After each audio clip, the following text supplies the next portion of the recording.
A significant directive emerged from Washington this past Thursday, announced within the context of a televised cabinet meeting. Health and Human Services Secretary Robert F. Kennedy Jr. declared that his agency would initiate what he termed a massive testing and research effort. The stated objective of this undertaking is ambitious: to determine the cause of autism. Compounding the scale of this goal is an exceptionally compressed timeline, with completion targeted for September of this year. Hundreds of scientists are reportedly involved in this effort. This initiative was presented during a discussion between Secretary Kennedy and President Donald Trump. Kennedy is documented as a long-standing critic of vaccines, promoting a discredited theory linking childhood immunizations to autism spectrum disorder. During the meeting, President Trump also voiced suggestions about potential artificial causes for autism rates, explicitly mentioning vaccines as a possibility. The leadership selected for this specific HHS effort reflects these perspectives. David Geier, known for advocating a connection between vaccines and autism, and previously cited by Maryland state authorities for unlicensed medical practice, has been appointed to head the research. This approach, however, exists in direct contrast to the established scientific consensus built over decades of research. Mainstream scientific bodies and leading advocacy groups like Autism Speaks affirm that no link exists between childhood vaccines and autism. Current understanding points towards autism as a complex developmental condition involving brain differences, with strong evidence indicating genetic factors play a significant role. Ongoing research, heavily funded through the National Institutes of Health to the extent of over $300 million annually, explores a variety of potential risk factors, including genetics, prenatal environmental exposures, and parental age, but has consistently ruled out vaccines as a cause. The newly announced HHS initiative, therefore, presents a notable divergence from the existing scientific framework and ongoing research priorities, prompting a closer examination of its operational parameters and implications. The operational framework of this newly announced initiative invites immediate assessment. Its description as massive, coupled with the mandate to determine the cause of autism by September, presents inherent challenges. Scientific investigation into complex neurological conditions typically unfolds over years, even decades, involving methodical, peer-reviewed processes. Such an accelerated timeline, directed towards definitively identifying causation for autism spectrum disorder, raises questions about the scope and methodology intended. The operational reality is that determining etiology for conditions like autism, understood to involve intricate genetic and environmental interactions, rarely conforms to fixed, short-term deadlines dictated from administrative levels. This pressure for rapid results could influence the research design, potentially prioritizing speed over the comprehensive exploration required by the complexity of the subject. Furthermore, the selection of David Geier to lead this endeavor introduces a specific dynamic. His documented history of advocating for a causal link between vaccines and autism aligns directly with the views expressed by Secretary Kennedy and President Trump. This alignment suggests a predisposition in the research focus. Consequently, the massive effort may be operationally steered towards investigating hypotheses that the broader scientific community, based on extensive prior research, considers unfounded. This choice of leadership, combined with Geier's past finding by Maryland authorities concerning unlicensed medical practice, also carries implications for the perceived credibility and objectivity of the research initiative among established scientific and medical institutions. The operational effectiveness of the hundreds of scientists involved hinges significantly on the direction set by this leadership. This initiative's public unveiling within a cabinet meeting underscores its connection to the administration's stated positions. The convergence between the research goal articulated by Secretary Kennedy, the contributing remarks by President Trump, and the known viewpoints of the appointed lead, Mr. Geier, signals a clear alignment. Operationally, this positions the research effort less as an impartial scientific inquiry building on existing knowledge, and more as an action potentially aimed at exploring or validating specific pre-existing beliefs held at the highest levels of HHS and the executive branch. This contrasts sharply with the direction of current federally funded research through the NIH, which operates on a different paradigm, investigating multiple complex factors based on accumulated evidence rather than focusing narrowly on a discredited link. Resource allocation for such a massive undertaking also requires consideration. The context does not specify the source or scale of funding, nor how this new structure will integrate with or potentially supersede the substantial, ongoing autism research programs managed by the National Institutes of Health. Introducing a parallel, large-scale effort under separate leadership focused on a specific, controversial hypothesis creates potential for operational friction, redundancy, or the diversion of resources from other research avenues currently deemed more promising based on scientific consensus. The efficiency and ultimate impact of federal autism research funding could be affected by the management and coordination, or lack thereof, between these existing and newly announced structures.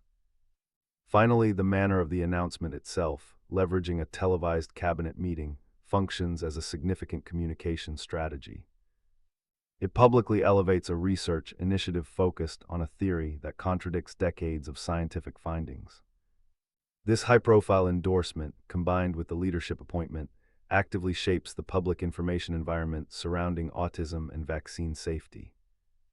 It introduces an element of governmental validation for viewpoints outside the scientific mainstream, which can influence public perception and trust not only regarding this specific issue, but potentially towards public health institutions and scientific consensus more broadly. The HHS itself, at the time of these reports, had not provided comment to clarify these operational and strategic points. Juxtaposed against this directed HHS effort is the body of knowledge accumulated through decades of dedicated scientific study. Autism spectrum disorder is understood within the scientific community not as a condition stemming from a single, identifiable factor, but as a complex developmental disability arising from differences in brain structure and function. Research, particularly involving twin studies, points strongly towards significant genetic components, likely interacting with a range of environmental influences during critical developmental periods. This contrasts markedly with the pursuit of a singular cause, as framed in the recent announcement. The National Institutes of Health currently exemplifies the established approach to this challenge. With an annual investment exceeding $300 million, its research portfolio explores a wide spectrum of potential contributors. These include genetic predispositions, prenatal environmental factors like exposure to certain chemicals, issues related to premature birth or low birth weight, maternal health during pregnancy, and advanced parental age, among others. This broad inquiry reflects the multifaceted understanding of autism's origins, standing apart from an initiative potentially focused more narrowly, particularly given the known positions of its leadership and proponents. Concerns voiced by President Trump and Secretary Kennedy regarding rising autism diagnosis rates also invite comparison with prevailing explanations. Experts attribute much of this increase not to a new environmental trigger, but to heightened public and professional awareness, evolving diagnostic criteria that now encompass a wider spectrum of related conditions, improved screening methodologies allowing for earlier identification, and increased diagnosis within minority communities that previously had less access to services. These factors, rooted in diagnostic practice and societal awareness, offer a different framework for understanding prevalence trends than the suggestion of an artificial cause requiring urgent identification. Central to this divergence is the specific question of vaccines. The theory linking childhood vaccinations to autism, largely originating from a retracted 1998 paper, has been extensively investigated and refuted by numerous large-scale scientific studies globally. A firm consensus exists within the mainstream scientific and medical communities, supported by major autism advocacy organizations, that no causal relationship has been established. This established scientific position is directly challenged by the premise underlying the commentary from Secretary Kennedy and President Trump, and seemingly informing the direction of the new HHS task force under Mr. Geier. Therefore, the operational reality of this HHS initiative places it in considerable tension with established scientific methodology and consensus. The pursuit of a specific predetermined hypothesis within an exceptionally short time frame, led by an individual known for advocating that very hypothesis, diverges from the standard scientific process characterized by objectivity, rigorous peer review, and building incrementally upon existing, validated evidence. Delving further into the structure of this HHS initiative reveals potential strategic consequences extending beyond its immediate research goals. The act of launching a high-profile federal effort focused on a scientifically unsupported hypothesis signifies a potential shift in how research priorities might be determined within government health agencies. Traditionally, agencies like the NIH rely on peer review and cumulative evidence to guide funding and research directions. This new directive, originating from top political leadership and seemingly bypassing established scientific advisory processes, introduces a different model where political conviction could directly shape the scientific agenda. This carries significant implications for the perceived autonomy and evidence-based foundation of federal health institutions. The institutional integrity of HHS itself becomes a factor. Assigning substantial resources and personnel to investigate a link already dismissed by decades of rigorous scientific inquiry risks, undermining the agency's credibility as a source of objective, science-based health information and policy. If the initiative proceeds without adhering to strict scientific controls or appears predetermined to validate a specific viewpoint, it could damage public trust in HHS and, by extension, other governmental scientific bodies. The choice of leadership given Mr. Geier's history compounds this risk factor, as external scientific bodies and the public may view the effort with skepticism from its inception. Beyond the specific focus on autism, this initiative intersects with the broader public health domain, particularly concerning vaccination. By giving a prominent platform to vaccine-critical viewpoints through a federal research effort, the action could inadvertently bolster anti-vaccination sentiments. Even if the research ultimately finds no link, reaffirming the existing consensus, the legitimization conferred by a massive federal investigation into the discredited theory might erode public confidence in established vaccine science and immunization programs.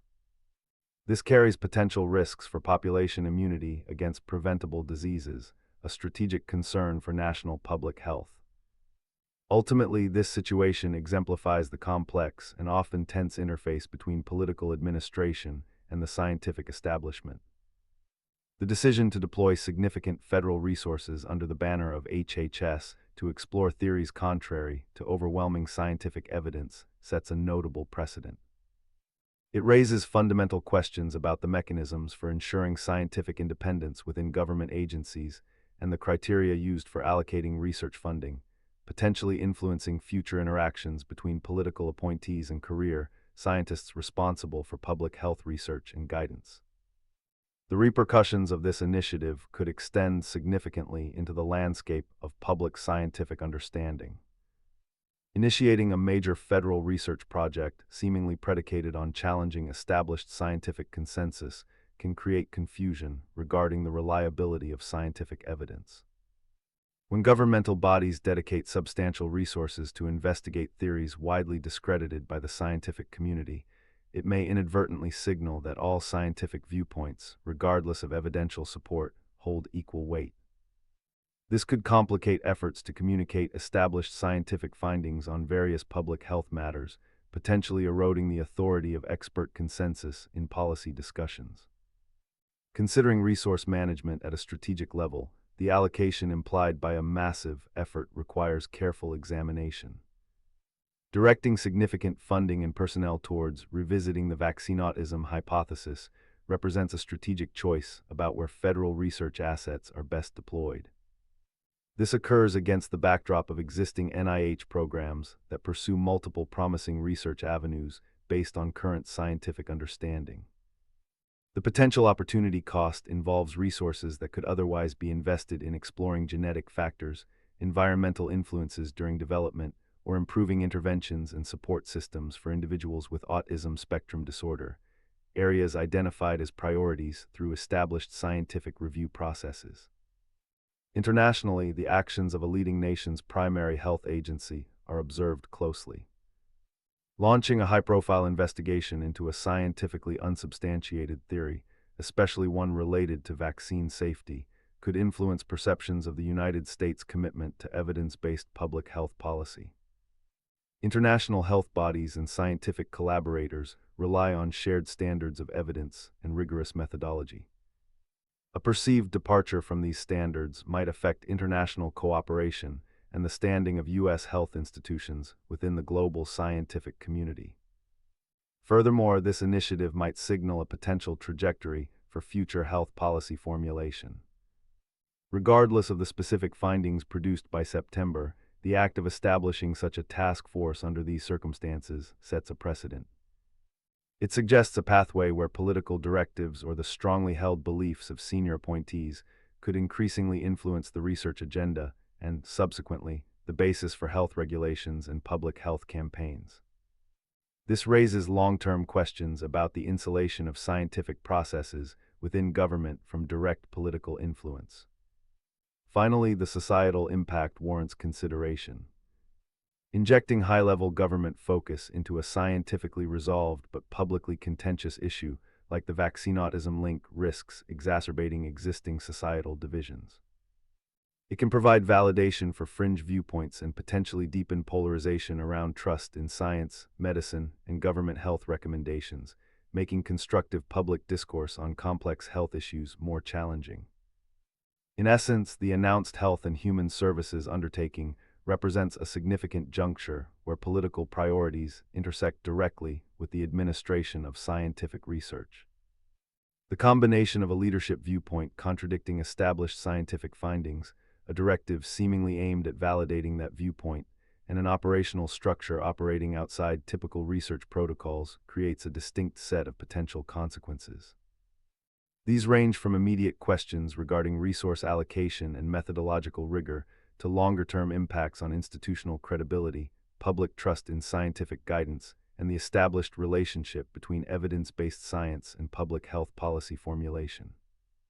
The trajectory set by this initiative, therefore, points toward a period of considerable friction between political objectives and the established norms of scientific inquiry within a key federal agency, the ultimate effects of which remain contingent on its execution and reception.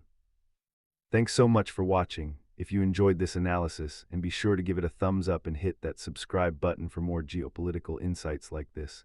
I love hearing your thoughts, so drop a comment below and let's keep the conversation going. Share this video with anyone interested in deeper perspectives on current events. Until next time, stay informed and think critically. Thank you.